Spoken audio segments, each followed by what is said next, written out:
believe that there are places where a voice can trap your soul forever? Some say it's just a myth, but what if it's not? What if there's a song that doesn't just echo through the trees, but echoes through your mind, long after you've heard it? The forest of Eldergrove was not marked on most maps. It wasn't because it was hidden, but because people preferred to forget it existed. The villagers who lived nearby spoke of strange happenings, whispers carried by the wind, shadows moving just beneath the corner of your eye, and most chilling of all, the song. They called it the lament of the Lost Maiden, a haunting melody that drifted through the trees at dusk. No one knew who sang it, but everyone agreed on one thing. If you heard the song, you must never follow it. Those who did were never seen again. Evelyn wasn't the kind of person to believe in ghost stories. As a seasoned urban explorer, she had ventured into abandoned hospitals, decaying mansions, and forgotten tunnels. The more haunted a place was rumored to be, the more determined she was to prove there was nothing supernatural about it. That's why, when she heard about Eldergrove during a casual conversation at a dusty roadside diner, her curiosity was instantly piqued. People say they hear singing from the woods, the old man had said, stirring his coffee with a shaky hand. A woman's voice, sweet and sad, but don't go looking for it. That's how she finds you. Evelyn had chuckled politely and made up her mind to visit the forest the very next day. Armed with her trusty DSLR camera,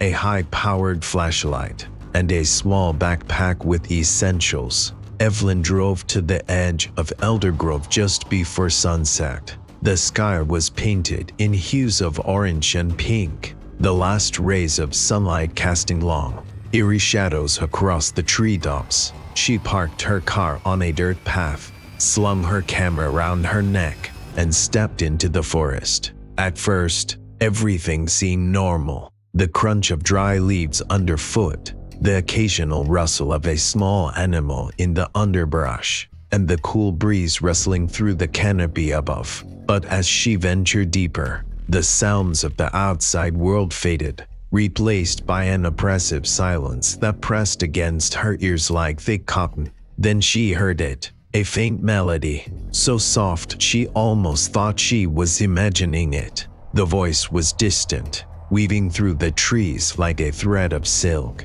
its sorrowful tune pulling at something deep within her chest. It was beautiful, heartbreakingly beautiful. Evelyn felt an inexplicable urge to find the source. She followed the song, her footsteps growing quicker with each note. The deeper she went, the stranger the forest became. The trees grew unnaturally twisted, their gnarled branches reaching out like skeletal fingers. Moss-covered stones jutted from the ground at odd angles, and the path beneath her feet seemed to shift subtly, as if the forest itself was alive, guiding her somewhere. Evelyn's flashlight flickered, casting fleeting shadows that danced around her. She tapped it, muttering under her breath, and the light steadied for now. The song grew louder, more distinct. It wasn't just a melody anymore. She could hear the words, though they were in a language she didn't recognize. The voice was filled with such raw emotion, grief, longing, despair that Evelyn felt tears prick at the corners of her eyes without understanding why. Finally, she stumbled upon a small clearing. In its center stood an old stone well, partially covered in moss and vines. The air around it felt colder, the temperature dropping so suddenly that her breath became visible in the dim light. The song seemed to rise from the well itself, echoing up from its depths. Evelyn raised her camera, eager to capture the moment. As she peered through the lens, she frowned. Where, standing beside the well, was a woman. Her figure was faint, almost translucent, but unmistakable. She wore a tattered white dress that fluttered despite the still air, her long dark hair cascading over her face. Evelyn's heart pounded, but she didn't lower her camera. She snapped a photo, The flash illuminated the clearing for a brief second, casting sharp shadows that made the figure seem more solid. But when Evelyn lowered the camera, the woman was gone. Her rational mind struggled to explain it. A trick of the light. Maybe a reflection. She checked the photo on her camera screen. The woman was there clear as day, her head bowed, hands clasped in front of her. A chill ran down Evelyn's spine. She decided to take another photo. As the flash went off, Evelyn felt a sudden gust of icy wind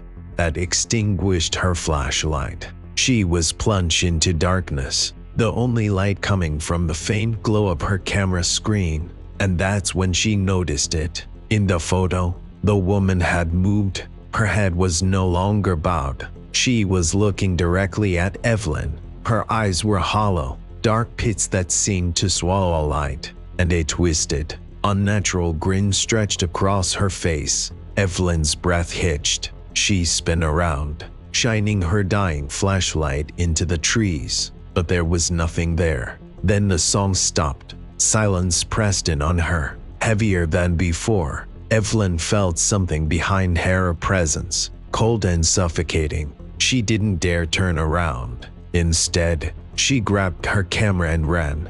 Branches clawed at her clothes and skin as she stumbled through the darkness, guided only by sheer panic. The song began again, but this time it was inside her head, louder than before, drowning out her thoughts. It wasn't a melody anymore. It was a scream. Evelyn burst out of the forest just as dawn began to break. She collapsed beside her car, gasping for breath, her mind a chaotic blur. She looked at her camera. The screen was cracked, but it still worked. She flipped through the photos. They were all of her. Every single picture showed her standing beside the well, but she didn't remember taking them. In each photo, her expression grew more terrified, her mouth open in a silent scream, and in every frame, the woman was getting closer. The last photo made her drop the camera. It was a close-up of her own face, but her eyes were hollow, and she was smiling. Evelyn didn't remember driving home. She only recalled the cold grip of fear clinging to her. The weight of the photos etched into her mind. The images played over and over, like a nightmare she couldn't wake from. Her hollow eyes, that twisted grin, and the shadowed woman looming closer with each frame. But the worst part wasn't the photos. It was the song. She could still hear it, not faint like before. It was louder now, inside her head, echoing through every thought, every heartbeat. A melody woven into the very fabric of her mind. Days passed, or maybe weeks. Time blurred. Evelyn stopped answering calls, stopped leaving her apartment. Curtains drawn, doors locked. She tried to delete the photos, but every time she did, they'd reappear. Sometimes with slight change, her expression shifting. The woman's face clearer, more defined, and always closer. Sleep became impossible. Whenever her eyes closed, the song grew louder, drowning out reality. She saw the woman standing at the foot of her bed, in the corner of her room, reflected in mirrors that she'd smashed out of desperation. But even broken glass held her image. Evelyn thought she was losing her mind, but then she realized the truth. She wasn't alone. Late one night, after hours of pacing, Evelyn grabbed her journal, one she'd carried into Eldergrove. Pages filled with shaky handwriting, notes about the forest, sketches of the well, frantic scribbles of lyrics she didn't remember writing, words in that same strange language from the song. She flipped to the last page. It wasn't her handwriting. She sees you now. She won't stop. Evelyn's breath hitched. The apartment grew colder, shadows stretching unnaturally along the walls. She felt it again, the presence, heavy, suffocating. She turned slowly. The woman was there, not a ghostly figure anymore. Solid, real. Her hollow eyes met Evelyn's, and the grin stretched wider.